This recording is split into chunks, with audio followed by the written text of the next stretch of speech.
ഇതുപോലത്തെ ഒരു വള ഉണ്ടെങ്കിൽ എടുത്തോളി, നമുക്ക് അടിപൊളി ഒരു സാധനം ഉണ്ടാക്കിയെടുക്കാം. പിന്നെ ഇതുപോലത്തെ ഒരു വള എന്ന് ഉദ്ദേശിച്ചാൽ ഇതുപോലെ നൂല് ചുറ്റി വളയാവണമെന്നൊന്നുമില്ല. നിങ്ങളെ കയ്യിൽ എന്ത് മോഡലാണോ ഉള്ളത് വെച്ചാൽ അത് ഇങ്ങോട്ട് എടുത്തോളി. പിന്നെ ഇങ്ങനെ നൂലൊക്കെ ചുറ്റി വളയാകുമ്പോഴേ പകുതി പണി കുറഞ്ഞു കിട്ടുക, അല്ലെങ്കിൽ അതും കൂടെ ചുറ്റി എടുക്കേണ്ടി വരും. അപ്പൊ നമ്മളിപ്പോ ഉണ്ടാക്കാൻ പോണത് ഒരു കുഞ്ഞ് ഡ്രീം ക്യാച്ചർ ആണ് കേട്ടോ. ഈ ഡ്രീം ക്യാച്ചർ ഉണ്ടാക്കാൻ എന്നെ പഠിപ്പിച്ച എന്റെ അനിയനാണ് കേട്ടോ. അതേപോലെ പല മോഡൽ ഉണ്ടാക്കും, മൂങ്ങാനൊക്കെ ഉണ്ടാക്കിയിട്ടുണ്ട്, നല്ല ഭംഗിയുണ്ട് കേട്ടോ കാണാൻ.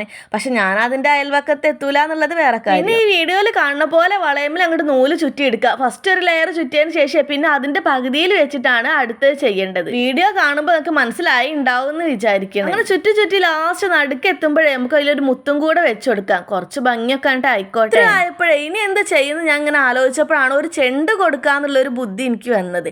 അപ്പൊ ഞാൻ എന്ത് ചെയ്തു, ഒരു കുഞ്ഞ് ചെണ്ട അങ്ങോട്ട് കെട്ടിയിട്ടോ. പിന്നെ എനിക്ക് വേറെ ഐഡിയ തോന്നി. അതെന്താ വെച്ചിട്ടുണ്ടെങ്കിൽ എന്റെ കയ്യിൽ കുറേ ബീഡ്സ് ഉണ്ട് കേട്ടോ. പണ്ട് നെയ്മിന്റെ ഹെയർ ബാൻഡ് ഒക്കെ ചെയ്യുന്ന ഒരു പരിപാടി ഉണ്ടായിരുന്നു എനിക്ക്.